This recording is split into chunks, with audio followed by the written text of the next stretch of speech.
Hello साथियों, कैसे हैं? स्वस्थ हैं, मस्त हैं? इसी आशा और विश्वास के साथ एक और सेशन में आपका हार्दिक स्वागत और अभिनंदन। आज के इस सेशन में अपन चर्चा करेंगे कि आरपीएससी फर्स्ट ग्रेड स्कूल व्याख्याता की जॉब आप लग जाते हैं तैयारी करके, तो आपको कौन कौन सी सुविधाएं हैं, कितना आपको वेतन मिलेगा, कौन कौन से आपको कार्य करने होंगे, किस तरीके से आपका जो अवकाश है वो रहेगा, और जो आपका प्रमोशन है वो किस तरीके से होगा, वो तमाम चर्चा वो आज के इस सेशन में अपन करने वाले हैं। वैसे तो देखो, हर कोई बंदा ये चाहता है कि अपने को सरकारी नौकरी लगना है, और सरकारी नौकरी लगने के बाद जो फैसिलिटी आम जो कार्मिक होते हैं उनको मिलती है, वैसे उनको मिल जाती है। फिर भी आज का ये सेशन है वो आपको मोटिवेट करेगा, क्योंकि अगर आप फर्स्ट ग्रेड यानी RES राजपत्रित अधिकारी बन जाते हो तो आपको कुल मिला के बढ़िया तो वेतन मिलेगा, और एक तरीके से एक आपकी जो रेपुटेड पोस्ट मानी जाती है वो आपको मिल जाएगी, जिसमें आप समाज के साथ भी जुड़े रहोगे। आपने देखा होगा, हमें बहुत सारे ऐसे प्रमाण पत्र होते हैं जो अपने को क्या करवाने होते हैं, अटेस्टेड करवाने होते हैं, और वो काम भी आपको मिल जाएगा कि आप गजेटेड ऑफिसर होंगे तो आपको वेरीफाइड करने का, अटेस्टेड करने का अधिकार भी आपको मिल जाएगा। आपके पास आपकी मोहर भी हो जाएगी, आपकी सील भी हो जाएगी। कुल मिला के कहने का मतलब है कि एक बढ़िया पोस्ट है वो आपको मिल जाएगी।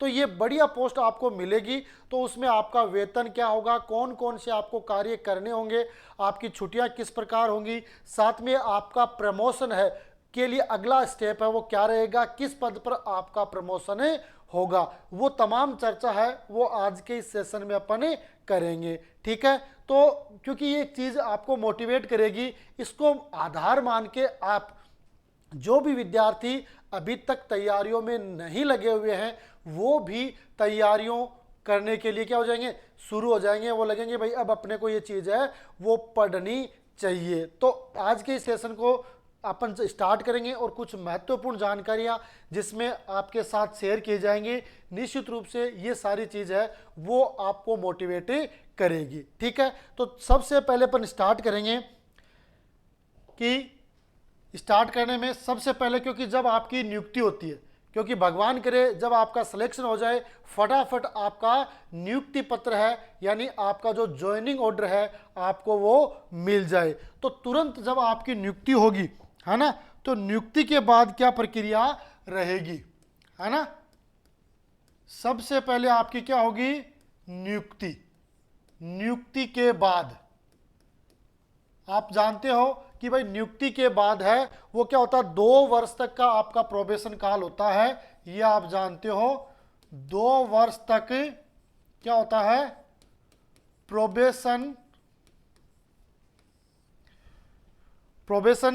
काल होता है ना, होता है ना प्रोबेशन काल। 2 वर्ष का प्रोबेशन काल होता है जिसमें आपको जो फिक्स्ड है वो सैलरी मिलती है। अब इसमें क्या क्या चीज़ आपको मिलेगी, 2 वर्ष का जो आपका सेवा काल होगा उसमें आपको फिक्स्ड वेतन है वो मिलेगा। पहले तो आपको पता होगा कि जब 7वां वेतन आयोग नहीं लागू हुआ था तो उस समय तो बहुत ही कम थे, यानी 17,230 रुपये ही थे फिक्स वेतन में एक फर्स्ट ग्रेड लेक्चरर के। लेकिन जो ही 7वां वेतन आयोग लागू हुआ तो उसमें जो आपका वेतन है वो वेतन किया गया कितना, वो वेतन रखा गया फिक्स्ड। फिक्स्ड वेतन है कितना है वो आपका 31,100 रुपये फिक्स्ड वेतन है वो आपका रखा गया, है ना। इसमें आपको डीए, है ना, तो डीए आपका 9 है। इसमें आपको प्रोबेशन काल में किसी प्रकार का जो महंगाई भत्ता है, डीए है, डीएनएस अलाउंस है, वो आपको नहीं मिलेगा। साथ में किसी प्रकार का आपको एचआरए भी नहीं मिलेगा, है ना। एचआरए है वो आपको भी नहीं मिलेगा, है ना। मकान किराया भत्ता है वो भी आपको नहीं मिलेगा। तो ये तो आपकी होगी तनख्वाह में कि भाई आपको फिक्स्ड है वो 31,100 रुपये मिलेंगे, उसमें आपको डीए भी नहीं मिलेगा और एचआरए भी नहीं मिलेगा, है ना। अब ये जो आपका वेतन होगा उसमें कुछ कटौतियां भी होंगी, है ना। तो देखो ये आपका वेतन होगा, जो आपका ग्रोस यानी सकल वेतन है वो कितना रहेगा आपका 31,100 रुपये, 31,100 रुपये है, वो आपको क्या मिलेगा, स्थायी वेतन मिलेगा। इसमें आपकी डिडक्शन होगी, है ना, इसमें आपकी कटौती होगी, दो चीज की इसमें कटौती होगी। एक तो होगी आपका जीपीएफ 2004।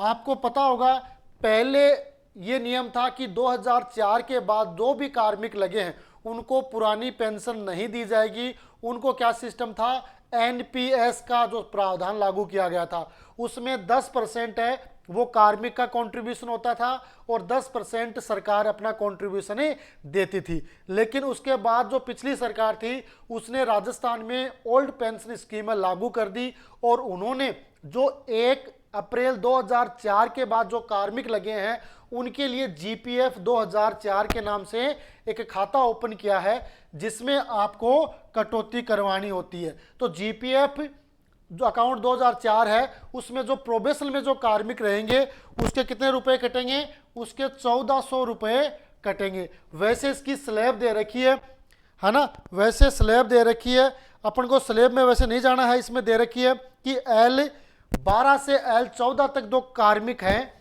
L12 से L14 की उनकी प्रोबेशन में कितना होगा, 1400 रुपये कटेंगे। और आपको पता है जो लेक्चरर है वो L12 का कार्मिक है, यानी लेवल 12 में उसकी नियुक्ति होती है, ठीक है। तो ये आपके कटेंगे।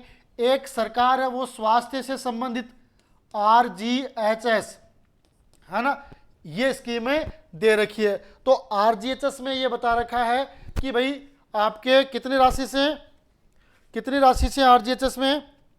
RGHS में है कि भाई आपके 54,000 से कम है उनके 658 रुपये कटेंगे। इसकी भी कैटेगरी अलग अलग है, अपने को तो यही मानना है क्योंकि अपन बात कर रहे हैं सिर्फ और सिर्फ लेक्चरर की।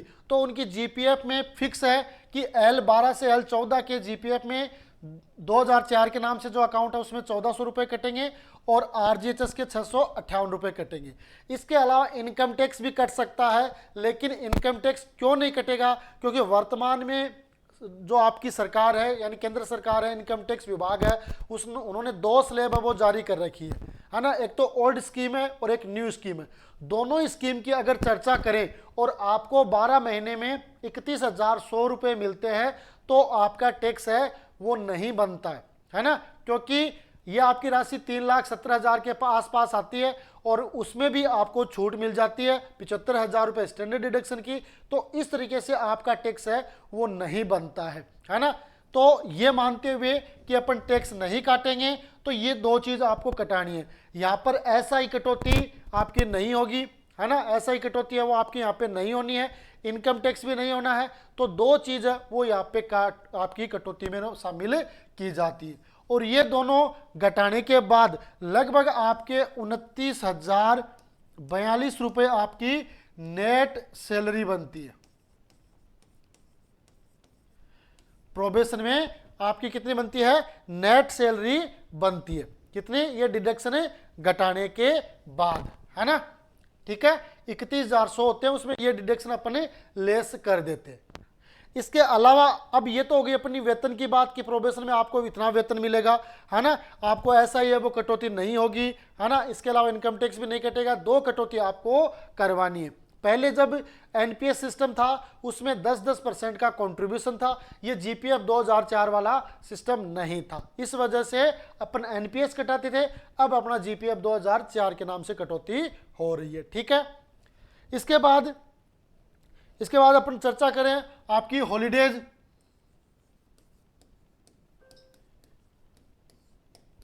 छुट्टियों में, तो छुट्टियों में देखो आपको सीएल है वो मिलेंगी कितनी, 15 सीएल मिलेंगी, है ना। छुट्टियों में 15 सीएल है वो आपको मिलेंगी किसमें, प्रोबेशन में। आपको पीएल है वो आपको नहीं मिलेंगी, है ना। आपको एमएल है यानी मेडिकल लीव है वो भी आपको नहीं मिलेगी। मुख्य रूप से ये 3 आती हैं, इसके अलावा और भी कोई है तो उसकी सुविधा भी प्रोबेशन में नहीं होती है। यानी सिर्फ और सिर्फ छुट्टियों के नाम से आपके पास क्या रहेगी, 15 सीएल रहेगी। तो इनको बड़े ही ध्यानपूर्वक आपको कंज्यूम करना होता है। ज़्यादातर क्या ये प्रयास होता है कि अपन 2 साल में, क्योंकि प्रोबेशन पीरियड 2 साल का होता है, 1 साल की 15 है तो 2 साल की 30 होती है। है ना, तो उनका प्रयास होता है कि वो 20-22 के आसपास ही रखें, क्योंकि फिर कहीं कोई दिक्कत आती है तो वहाँ पर अपने एडजस्ट कर सकते हैं, क्योंकि अपने पास और सुविधाएं उपलब्ध नहीं है, न ही अपने पास पीएल है और न ही अपने पास मेडिकल लीव है। तो इस वजह से इस प्रकार की ये छुट्टियां आपको उपलब्ध रहती हैं। ठीक है, इसके बाद 2 वर्ष बाद, 2 वर्ष बाद यानी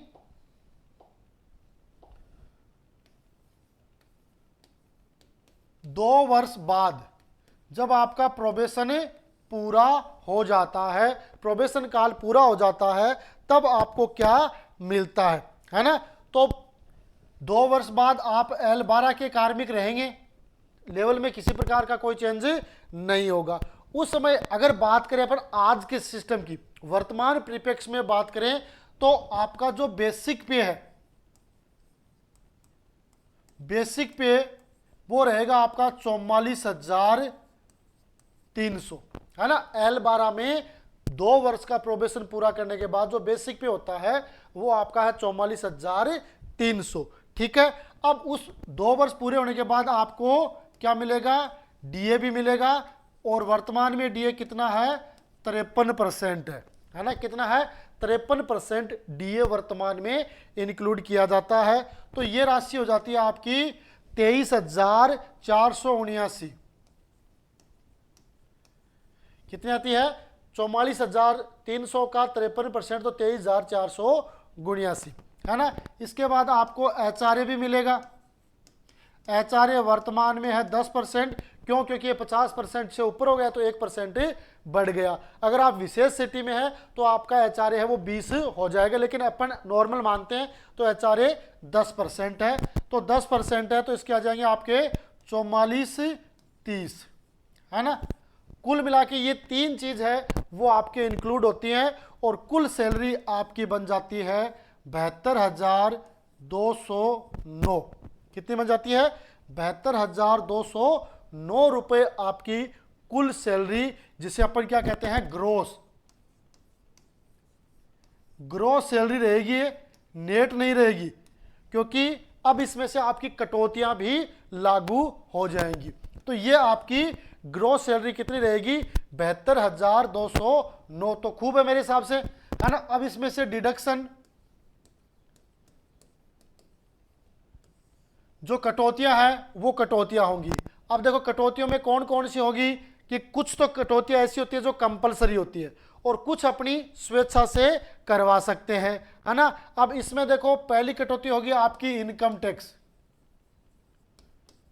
इनकम टैक्स है वो अमाउंट फिक्स नहीं है कि भाई इतनी, वो आपकी अमाउंट जितनी सैलरी खाते में आएगी उसके अकॉर्डिंग, प्लस आप कौन सी स्कीम चयन करते हो, ओल्ड स्कीम या न्यू स्कीम, या उस समय जो भी स्कीम लागू होती है उसके अकॉर्डिंग जो भी स्कीम चयन करोगे तो वो राशि आपकी कटेगी, है ना। एक कटेगी आपकी RGHS यानी स्वास्थ्य से, राजस्थान गवर्नमेंट हेल्थ स्कीम से रिलेटेड, तो ये अमाउंट होगी आपकी कितनी, 658 रुपए, है ना। 54,000 से ऊपर होते ही, यानी बेसिक 54,000 से ऊपर होते ही आपकी ये राशि हो जाएगी 875 रुपए हो जाएगी। ठीक है, 875 रुपए हो जाएगी। अभी ये आपकी 658 है।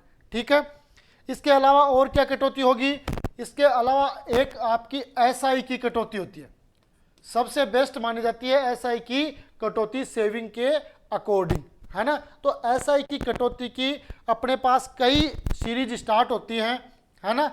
उसमें आपकी कितने हैं, 800 भी है, 1200 भी है, 2200, फिर आपकी 3,000, 5,000 और 7,000। मैक्सिमम है वो आपकी 7,000 आप SI की कटौती करवा सकते हो, है ना। SI की कटौती मैक्सिमम 7,000 करवा सकते हो, लेकिन पहले स्टेप में आपको कितनी एक्सेप्ट करनी पड़ेगी, पहले स्टेप में आपको 2,200 रुपये एक्सेप्ट करनी पड़ेगी, क्योंकि ये स्लैब दे रखी है तो उस स्लैब के अकॉर्डिंग आपकी SI की कटौती होगी।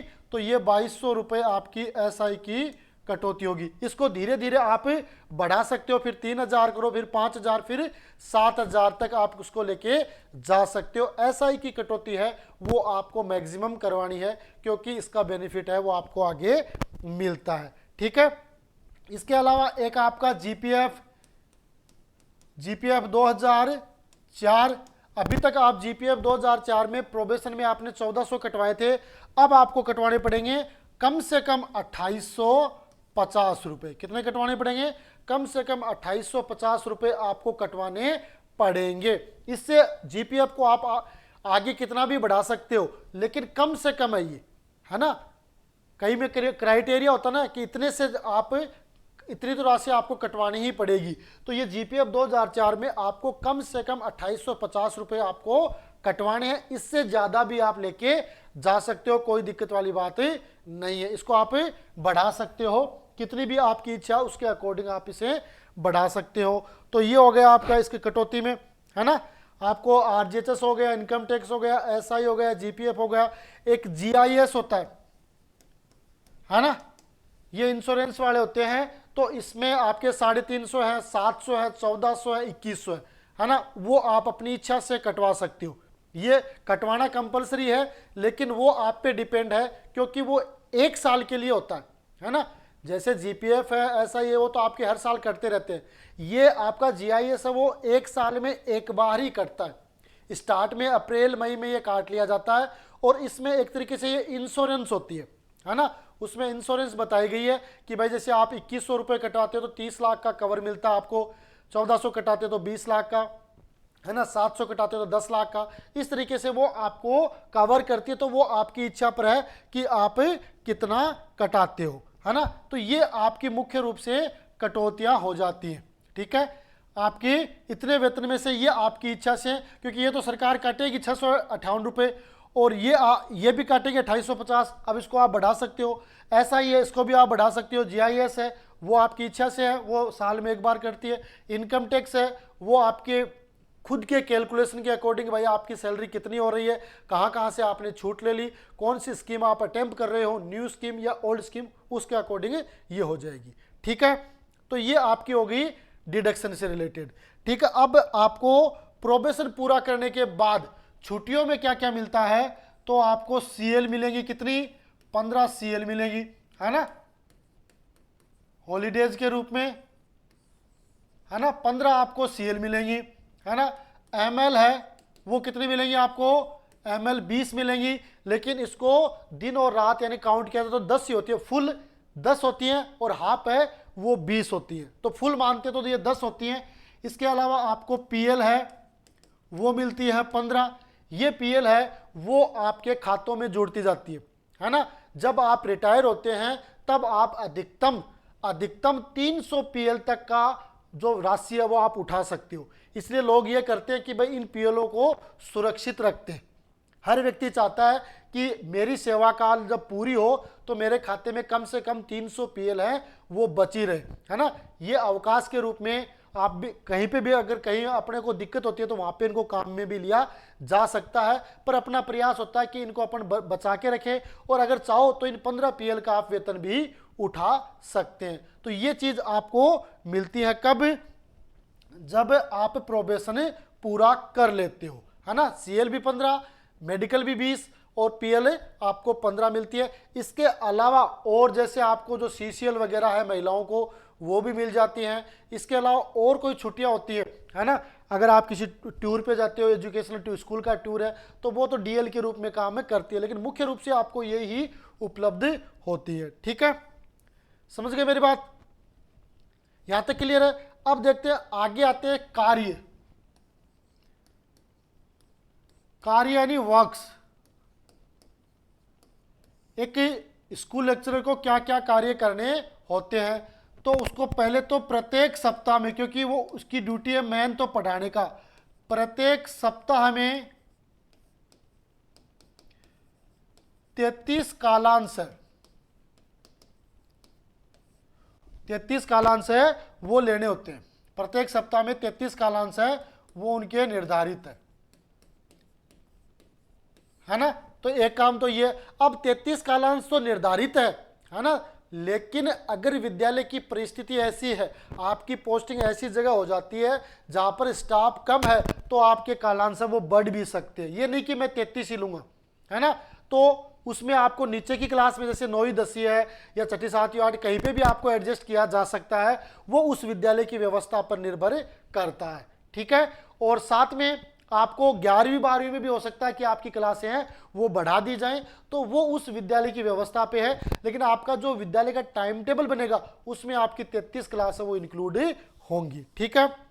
इसके अलावा आपको प्रभार दिया जा सकता है ना, प्रभार आपको दिया जा सकता है ना। विद्यालय में कई तरीके के प्रभार होते हैं, जिसमें आपके बोर्ड परीक्षा प्रभारी है ना, बोर्ड परीक्षा का प्रभारी बनाया जा सकता है आपको। जो स्थानीय परीक्षा है, स्थानीय परीक्षा का प्रभारी बनाया जा सकता है? इसके अलावा आपको छात्रवृत्ति का प्रभारी बनाया जा सकता है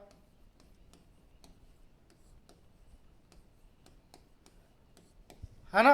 इसके अलावा आप स्काउट के प्रभारी भी बन सकते हैं,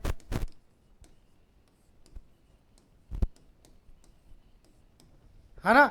इसके अलावा आप शाला दर्पण प्रभारी भी बन सकते हैं,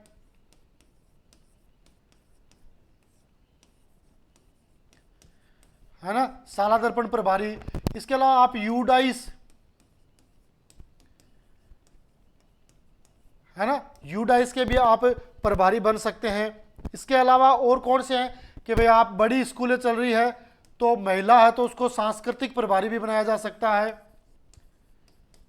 इसके अलावा भी बहुत सारी जो एक्टिविटीज है वो विद्यालय में होती हैं, उन से रिलेटेड आपको कोई भी चार्ज है वो संस्था प्रदान दे सकता है, आप उसे मना नहीं कर सकते। वो उस विद्यालय की व्यवस्थाओं पे निर्भर है कि स्टाफ कम है तो आपको ज़्यादा चार्ज मिल सकते हैं, स्टाफ ज़्यादा है तो आपको 1-2 चार्ज से भी काम चलाया जा सकता है। इसके अलावा आप विद्यालय प्रभारी भी हो सकते हैं।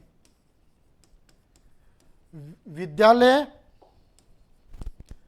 प्रभारी माना कि आपको ऐसी जगह पोस्टिंग हो गई, वहां पर प्रिंसिपल की पोस्ट भी खाली है और वाइस प्रिंसिपल की पोस्ट भी खाली है और आप सीनियर व्याख्याता हैं वहां पर, तो आपको विद्यालय का प्रभार भी दिया जा सकता है, आपको डीडीओ भी बनाया जा सकता है ना, डीडीओ भी बनाया जा सकता है, आप कार्यवाहक प्रिंसिपल भी हो सकते हैं उस विद्यालय के, वो आपकी स्थिति पर निर्भर करता है। तो ये आपके मोटा मोटी ये काम है वो आपके रहते हैं। इसके अलावा भी ये रटे रटाए काम नहीं है कि यही काम होंगे, इसके अलावा भी अपने विद्यालय में बहुत सारी एक्टिविटीज होते हैं, बहुत सारे काम होते हैं, बहुत सारे प्रभार होते हैं जिनको अपन बड़ा प्रभार नहीं मानते लेकिन विद्यालय में होते हैं, उनसे रिलेटेड भी जिम्मेदारी आपके पास है वो आ सकती है, ठीक है। तो ये हो गई आपकी प्रभार से रिलेटेड, वेतन से रिलेटेड और छुट्टियों से रिलेटेड बातें। इसके बाद एक होता है प्रमोशन, है ना, प्रमोशन ये सबसे बढ़िया चीज है ना। प्रमोशन हर व्यक्ति चाहता है कि वो जहां नियुक्ति की है उसके बाद उसका शीघ्र है प्रमोशन हो। तो आप बने हैं लेक्चरर, क्या बने हैं आप? लेक्चरर बने हैं।